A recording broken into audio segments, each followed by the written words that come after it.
Bonjour à tous, ici Astalis, et on se retrouve dans cette 46e vidéo consacrée à la résolution des cubes standards. C'est également la 5e vidéo du cycle Retour aux sources. Le but de cette vidéo est de vous montrer comment résoudre facilement un cube 5 par 5. Comme le 4 par 4, le 5 par 5 fait partie de la famille des grands cubes. En pratique, cela veut dire que chacun de ces centres va être scindé en plusieurs pièces individuelles, de même que chacune de ses arêtes. Dans le cas du 5 par 5, on voit que chacune des arêtes complètes du cube est scindée en 3 arêtes individuelles, parmi lesquelles on pourra distinguer une arête centrale et 2 arêtes latérales. Pour les mêmes raisons, on constate que sur un 5 par 5, chaque centre complet est constitué non pas de 2 fois 2 centres, comme dans le cas du 4 par 4, mais de 3 fois 3 centres individuels. Et étant donné que le 5 par 5 est un cube impair, on va retrouver parmi ces centres individuels un centre fixe, c'est-à-dire un centre qui ne change jamais de face au milieu de chaque face. Pour résoudre le 5 par 5, on va appliquer la méthode de réduction que j'ai déjà détaillée dans le cas du 4 par 4 et on va voir qu'on va passer par les mêmes phases, c'est-à-dire dans un premier temps la résolution des centres complets du cube et dans un deuxième temps la résolution de ses arêtes complètes. On pourra ensuite poursuivre la résolution comme si on avait dans les mains un cube 3 par 3. La bonne nouvelle concernant le 5 par 5, c'est que par rapport au 4 par 4, on n'aura besoin de connaître aucun autre algorithme pour arriver au bout de sa résolution. En pratique, on appliquera des principes qu'on a déjà vus sur le 4 par 4 et on aura même moins de cas particuliers du fait qu'on a dans les mains un cube impair. J'ai ici mélangé mon 5 par 5 et je vais pouvoir passer à la première phase de sa résolution, c'est-à-dire la résolution des centres complets sur chacune de ces faces. On a vu en introduction que le 5 par 5 était un cube impair avec un centre fixe sur chaque face, un centre individuel fixe. Donc je peux par exemple commencer par la résolution du centre complet blanc, puisque cette couleur sera imposée par ce centre fixe, et contrairement au 4 par 4, je vois que la disposition relative des couleurs sur le cube ne me posera plus de problème ici, puisque j'aurai toujours un centre fixe pour me guider. Sur le 5 par 5, on a vu que chaque centre complet est constitué de 3 fois 3 centres individuels. On peut considérer aussi que chaque centre complet est constitué de 3 alignements de 3 centres individuels, que ces alignements soient verticaux ou horizontaux. Dans le cas du 4 par 4, on a vu qu'on avait d'abord construit 2 blocs de 2 centres pour les assembler entre eux. Ici, sur le 5 par 5, on va construire 3 alignements de 3 centres individuels et on va commencer à construire un alignement qui passe par le centre fixe d'une face. Dans mon cas, si je commence par la résolution de ce centre complet blanc, je vais devoir chercher sur les autres faces du cube des centres individuels qui occupent une de ces 4 positions, c'est-à-dire une des 4 positions disposées en croix autour d'un centre fixe. Je constate que sur cette face, j'ai 2 centres qui remplissent cette condition. Je vais commencer par placer celui-là, en tournant le cube comme ceci. Pour venir placer le 3e centre individuel qui terminera la construction de cet alignement, je vois que j'ai ici un centre qui peut correspondre. Je peux tourner la face comme ceci. Je peux tourner à son tour cette face de cette manière, et je pourrais ramener ce 3e centre individuel à côté des 2 autres pour construire ce premier alignement blanc. Ensuite, je peux tenir le cube comme ceci, avec le premier alignement sur la gauche ou sur la droite, peu importe, et avec des rotations de ce type, ou des rotations de face, je vais chercher à construire un 2e alignement blanc sur l'une de ces 4 faces. Ici, j'ai vu que le premier alignement passe par le centre fixe d'une face. Donc, un 2e alignement blanc que je vais construire passera nécessairement par la bordure d'un centre complet.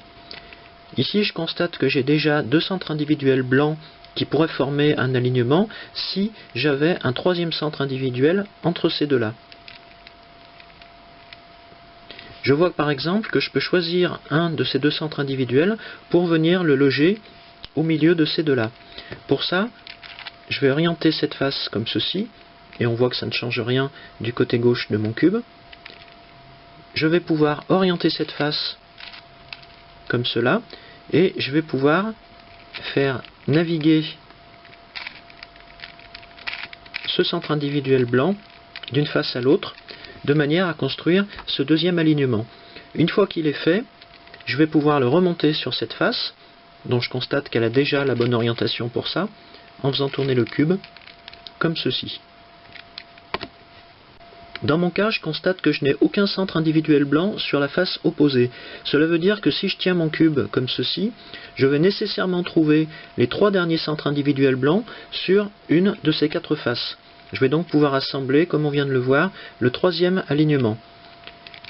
Alors ici j'ai par exemple ce centre individuel que je peux remonter dans cette position, ce qui va me permettre de le placer à côté de celui-ci. J'ai un 3e centre individuel blanc qui occupe cette position, je veux qu'il occupe celle-ci à la fin de ma construction, donc je vais pouvoir tourner cette face de cette manière, et il me suffit de le ramener ensuite à côté des 2 premiers. Et il me reste pour terminer à amener ce 3e assemblage à côté des 2 autres. Je vais donc orienter cette face comme ceci, et je vais pouvoir remonter ce 3e assemblage, ce qui termine la résolution de mon premier centre complet blanc. Autre cas de figure, j'ai ici 2 assemblages qui sont prêts sur ma face avant, je n'ai plus qu'à compléter par le 3e, mais j'ai cette fois-ci 2 centres individuels blancs situés sur la face opposée à celle de ces assemblages. Donc pour me ramener au cas précédent, je vais devoir déplacer ces 2 centres blancs sur une des 4 faces dont je venais de parler, si je considère que mes assemblages sont du côté gauche du cube. Si je commence par exemple par ce centre individuel blanc, rien ne m'empêche de l'amener sur cette face, en tournant le cube de cette manière, mais si j'effectue cette rotation, je vois que j'emmène avec moi un des assemblages qui était prêt sur l'autre face. Donc je vais devoir ramener cet assemblage par une rotation inverse, mais avant de le ramener, je vais pouvoir isoler ce centre individuel blanc dans la partie du cube qui n'a pas tourné, comme ceci, exactement comme on l'a fait avec le 4×4. Et ensuite seulement, je pourrai ramener cette partie du cube, ce qui me permettra de reconstituer mes 2 assemblages blancs. Je n'ai plus qu'un seul centre individuel blanc sur la face opposée. Je vais pouvoir l'amener par exemple sur cette face, par cette rotation.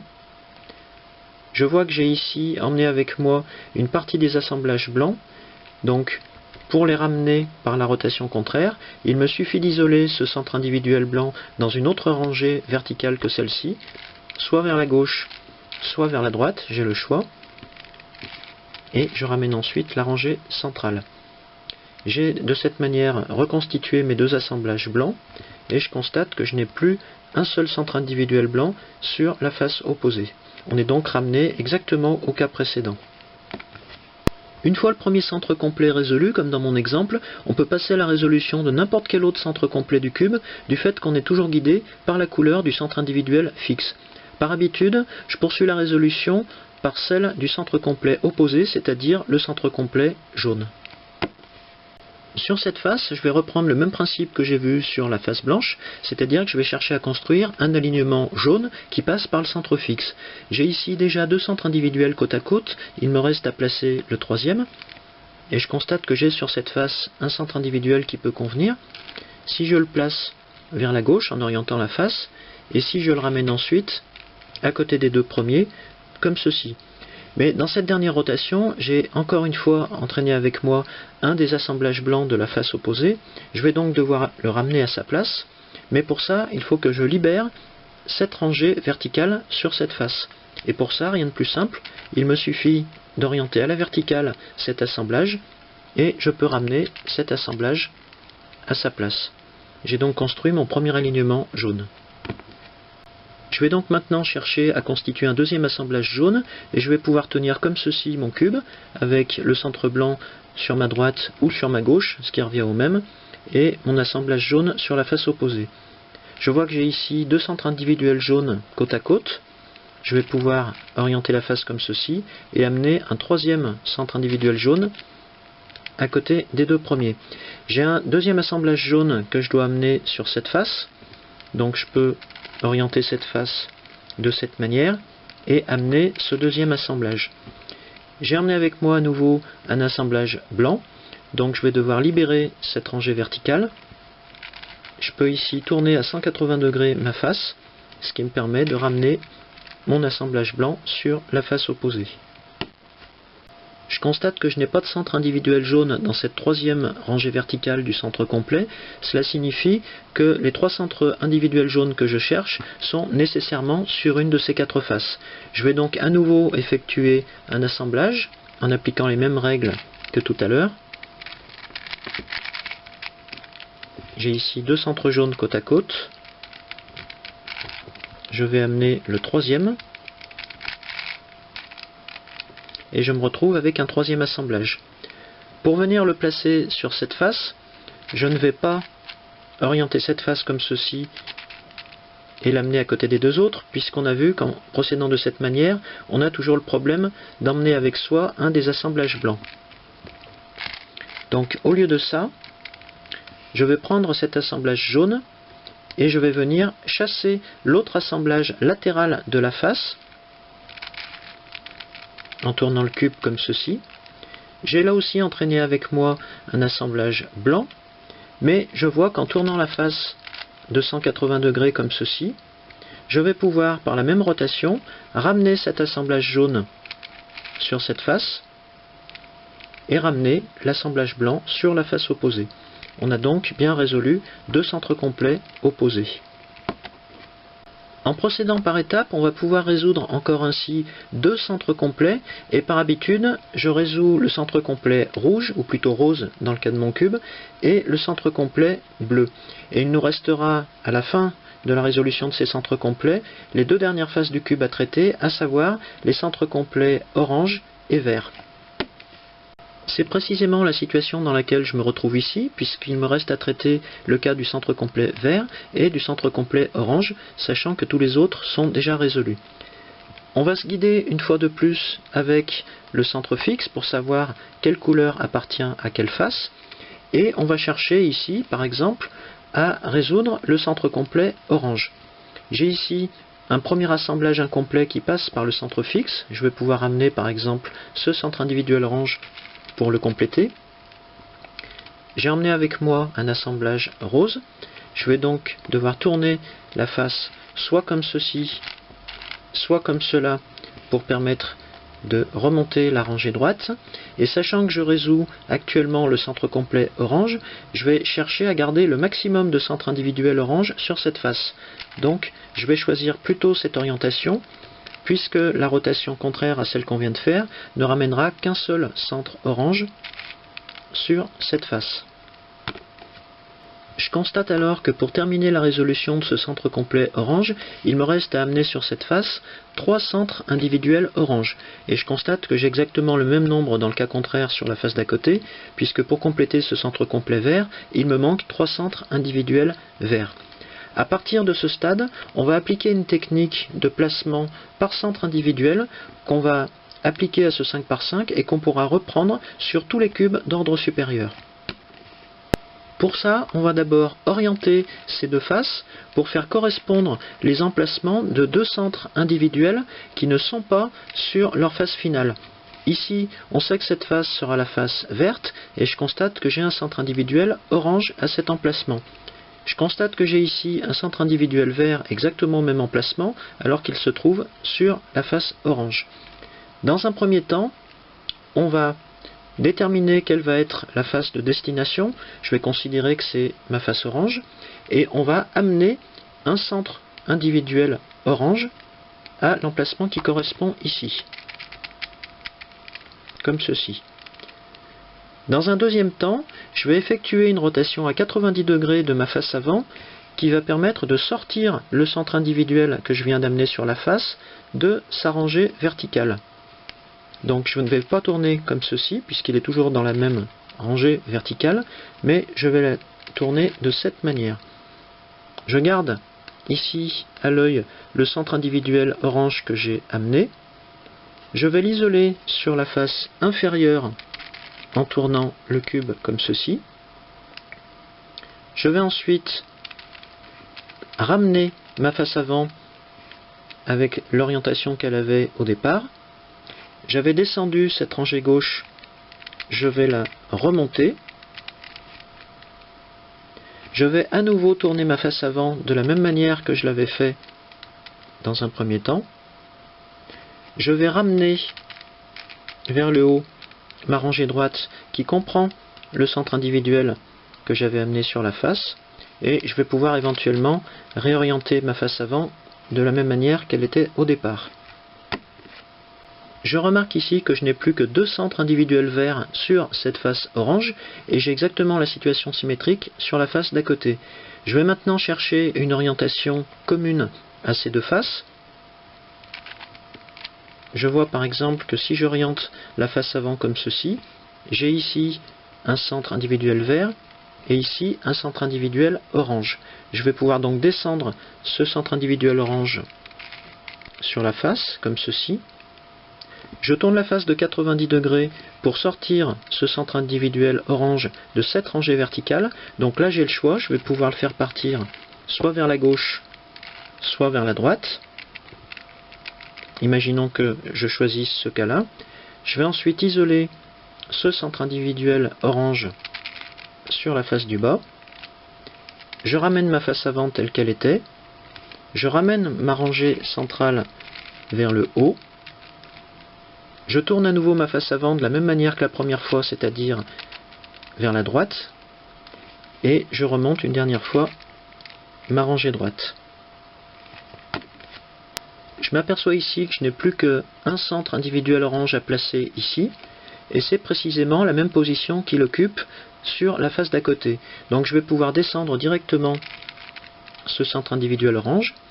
Je tourne de 90 degrés la face avant pour le sortir de cette rangée, c'est-à-dire ici vers la gauche, je n'ai pas le choix. J'isole ce même centre individuel orange sur la face inférieure.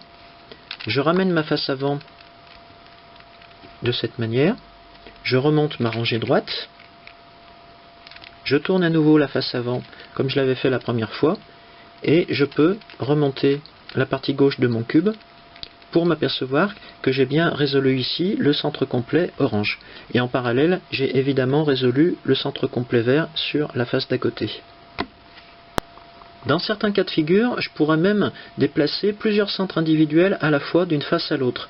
Par exemple ici, je vois que je peux tourner cette face comme ceci, et que j'ai sur chacune des deux faces 2 centres individuels de même couleur qui occupent les 2 mêmes emplacements.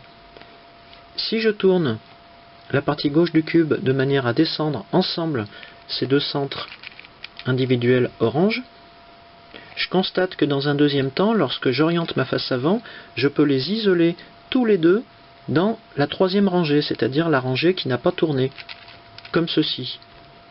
Je vais donc isoler cette fois-ci non pas un mais 2 centres individuels orange vers le bas en tournant cette rangée comme ceci.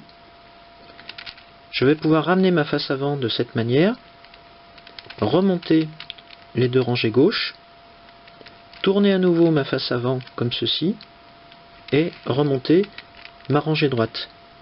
Et je vois au terme de ces rotations que j'ai bien résolu les centres complets orange et vert.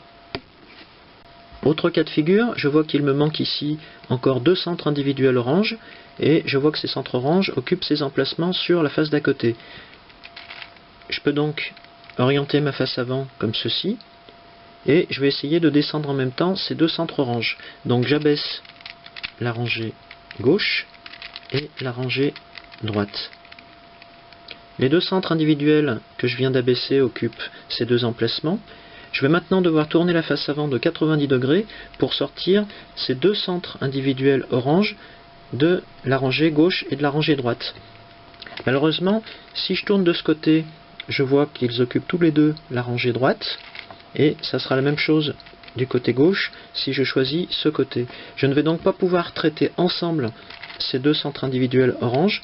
Je vais donc devoir les remonter sur leur face d'origine, et je ne pourrai ensuite que les traiter séparément en choisissant par exemple de commencer par celui-ci. J'abaisse sa rangée comme ceci, je tourne la face avant vers la droite, je l'isole sur la face inférieure, je ramène ma face avant comme ceci, je fais remonter ma rangée gauche, je tourne ma face avant comme ceci, et je fais remonter ma rangée droite. J'ai ici à placer mon dernier centre individuel orange. Je peux par exemple orienter ma face avant comme ceci, et je recommence exactement les mêmes rotations. j'abaisse ma rangée gauche, je tourne ma face avant, j'abaisse ma rangée droite, je ramène ma face avant, je fais remonter ma rangée gauche, je tourne ma face avant et je fais remonter ma rangée droite. Tous les centres complets de mon cube sont maintenant résolus. Je vais donc pouvoir passer à la suite, c'est-à-dire à la résolution des arêtes complètes, et on va voir qu'on retrouvera dans les grandes lignes les mêmes principes qu'on a appliqués au cube 4×4. Sur un 5×5, on a vu que chaque arête complète était constituée de 3 arêtes individuelles, parmi lesquelles cette arête centrale. Pour résoudre une arête complète sur un 5×5, on va dans un premier temps amener une des arêtes latérales à côté de cette arête centrale, en respectant bien l'orientation, et dans un deuxième temps, on amènera l'autre arête latérale.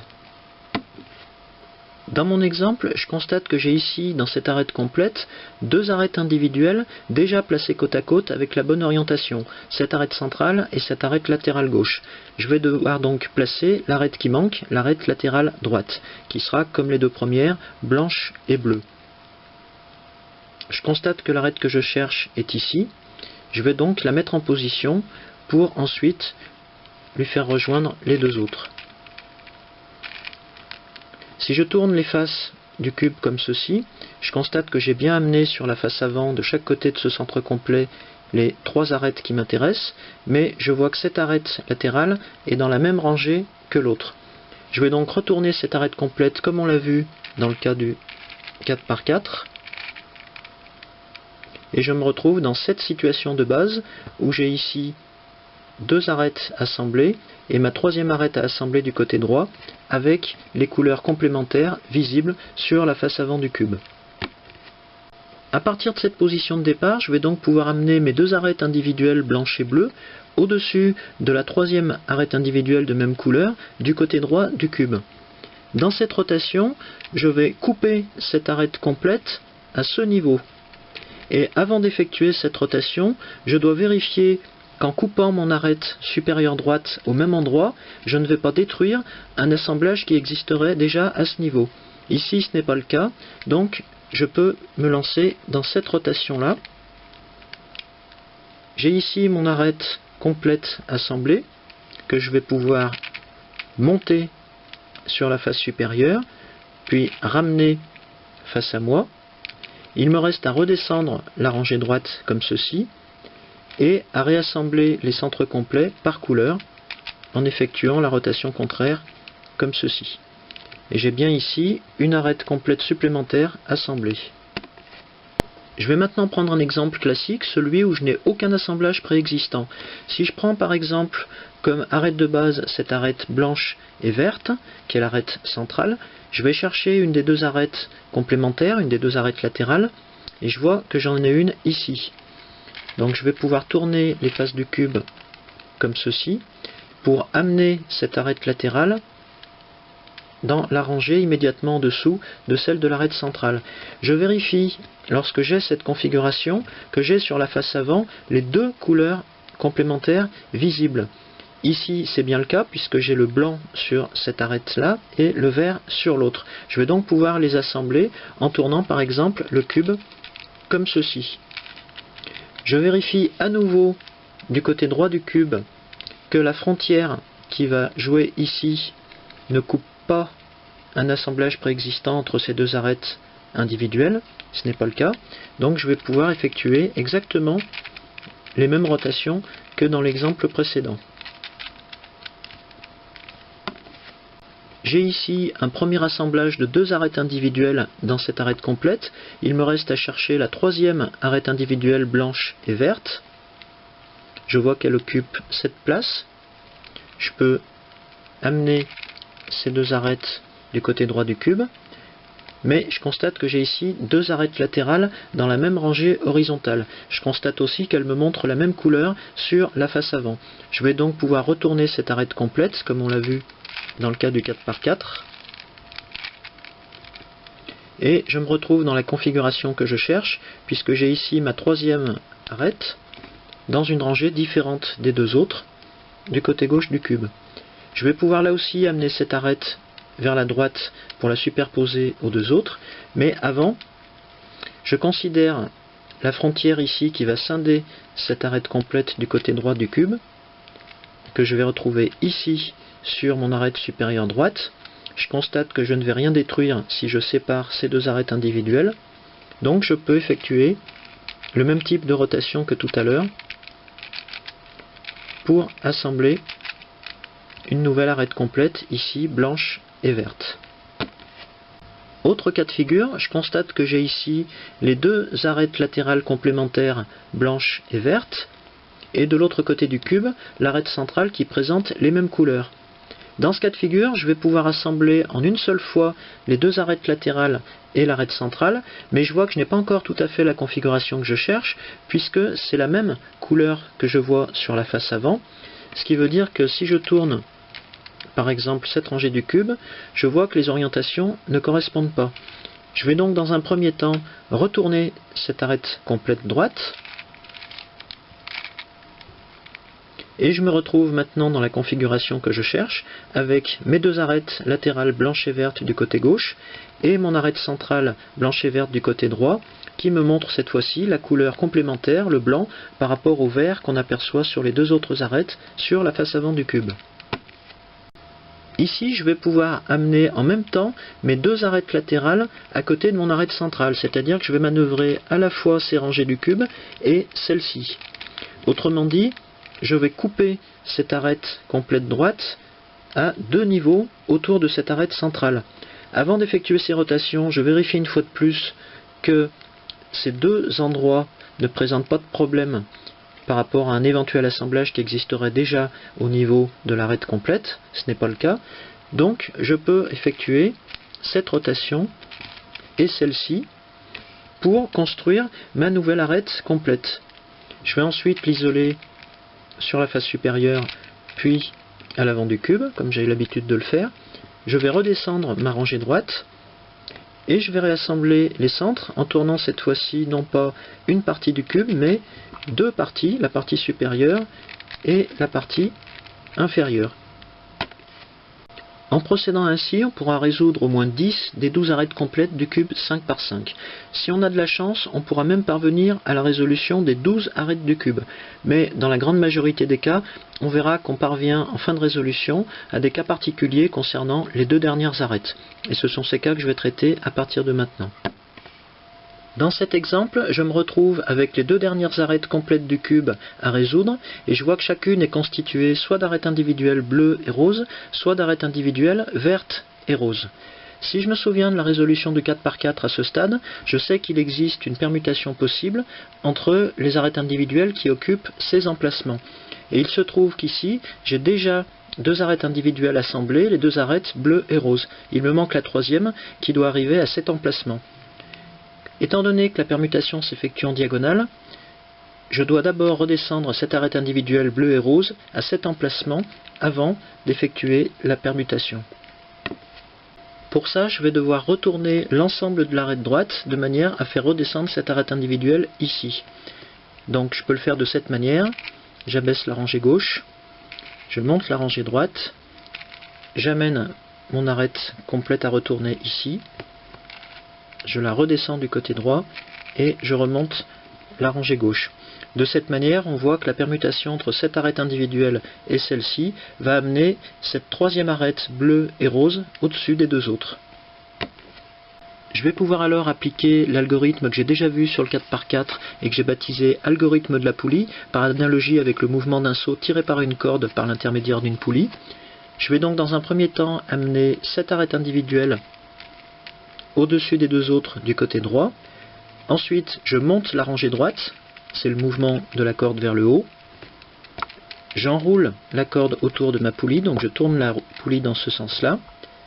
La corde continue son chemin vers la gauche, puis je redescends le seau, donc je redescends la corde du côté droit. La poulie tourne dans ce sens, cette fois-ci, et je vais réaligner mes centres complets. Comme ceci. Dans mon cas, je constate que j'ai résolu d'un seul coup mes deux arêtes complètes, mes deux dernières arêtes complètes, puisque la troisième arête individuelle bleue et rose a rejoint son emplacement du côté gauche et a permuté avec l'arête individuelle rose et verte du côté droit. Je remarque également que l'arête complète du côté droit est résolue, puisque les trois arêtes individuelles ont la même orientation. En fait, en appliquant cet algorithme 1 5 par 5, non seulement on a effectué cette permutation entre deux arêtes individuelles, mais on a inversé l'orientation de l'arête centrale du côté droit. Imaginons maintenant qu'on se trouve dans ce cas de figure pour les deux dernières arêtes complètes du cube. J'ai ici deux arêtes individuelles assemblées du côté gauche, deux arêtes individuelles assemblées du côté droit, et la dernière permutation semblant à faire est bien celle qui fait intervenir ces deux arêtes individuelles suivant l'autre diagonale. Alors, on a vu que l'algorithme précédent permettait de permuter deux arêtes suivant cette diagonale, donc une première possibilité serait de retourner une par une chacune de ces arêtes complètes et d'appliquer l'algorithme qu'on vient de voir. Mais le plus simple, c'est d'appliquer l'algorithme symétrique, puisqu'on peut effectivement permuter directement ces deux arêtes individuelles. Pour ça, on va amener l'arête individuelle la plus haute vers la gauche, mais cette fois-ci, on va faire tourner le cube, comme ceci. Et maintenant, on va appliquer exactement les mêmes rotations qu'on a vues dans l'exemple précédent.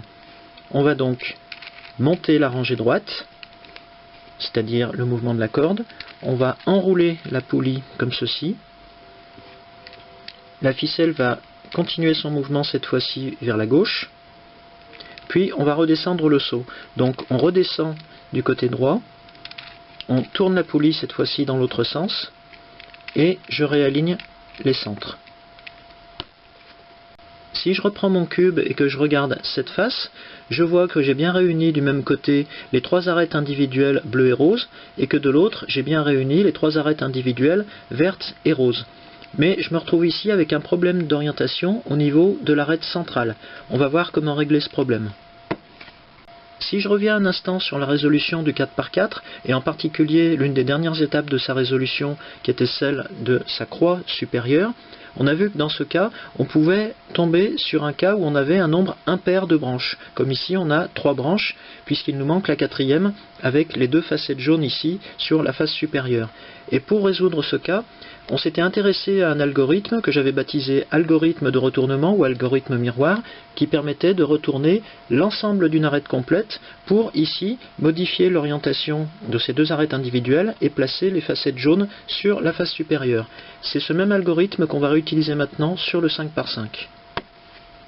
En effet, si on s'intéresse à l'arête complète gauche, on peut considérer que c'est l'arête centrale qui est mal orientée, mais on peut aussi considérer que ce sont les deux arêtes latérales qui sont mal orientées par rapport à cette arête centrale. Donc pour modifier l'orientation de ces deux arêtes, on va tenir le cube comme ceci, avec l'arête complète à modifier face à soi, et on va appliquer l'algorithme de retournement à cette rangée du côté droit, et cette rangée du côté gauche. Le but étant finalement d'intervertir les deux arêtes latérales, les deux arêtes individuelles latérales de cette arête complète pour leur faire retrouver la même orientation que l'arête centrale. Donc chronologiquement, on retrouve les mêmes rotations que sur le 4 par 4. Je commence du côté droit, j'abaisse cette rangée, j'effectue un demi-tour de la rangée supérieure, je passe du côté gauche, je l'abaisse à son tour. Cette fois-ci, je fais faire un demi-tour à la rangée avant. Un mouvement supplémentaire du côté gauche, cette fois vers le haut, que je fais suivre à nouveau d'un demi-tour de la rangée avant. Je repasse du côté droit. Un nouveau mouvement qui est cette fois-ci un demi-tour de cette rangée, suivi d'un demi-tour de la rangée supérieure. Le dernier mouvement de la rangée gauche était vers le haut, donc je le reproduis, vers le haut, suivi encore une fois d'un demi-tour de la rangée supérieure, puis le troisième mouvement vers le bas, suivi à nouveau d'un demi-tour de la rangée supérieure. Pour terminer l'algorithme, il reste à faire un demi-tour de la rangée avant, un demi-tour de la rangée droite, et un dernier demi-tour pour la rangée avant. Et je constate, puisque je retrouve ici mes 3 arêtes individuelles, que j'ai bien modifié l'orientation des 2 arêtes latérales et je me retrouve donc avec une arête complète résolue. Maintenant qu'on a résolu les 12 arêtes complètes de notre 5 par 5, et sachant qu'on avait avant résolu les 12 centres complets du cube, on s'est donc ramené d'un 5 par 5 à un 3 par 3, et on va pouvoir poursuivre la résolution exactement de la même manière que sur un cube 3 par 3. Mieux encore, on n'aura même pas à traiter des cas particuliers propres au 4 par 4, puisque du fait de son caractère impair, on n'aura pas le cas particulier d'une croix supérieure avec un nombre de branches impair ou d'une arête complète à orientation inversée à la fin de la résolution. Donc à partir de ce stade, la résolution du 5 par 5 est strictement identique à celle d'un 3 par 3. Finalement, en traitant les centres complets du 5 par 5 comme les centres individuels d'un 3 par 3 et les arêtes complètes du 5 par 5 comme les arêtes unitaires d'un 3 par 3, on parvient à résoudre entièrement le cube comme on le voit ici. Maintenant que vous savez résoudre le cube 5 par 5, je vous propose dans la vidéo suivante, à titre d'exemple, des résolutions intégrales de tous les cubes que nous venons de voir jusqu'à présent, c'est-à-dire du 2 par 2 au 5 par 5. Et dans la vidéo suivante, je passerai à la résolution des cubes d'ordre supérieur. A tout de suite.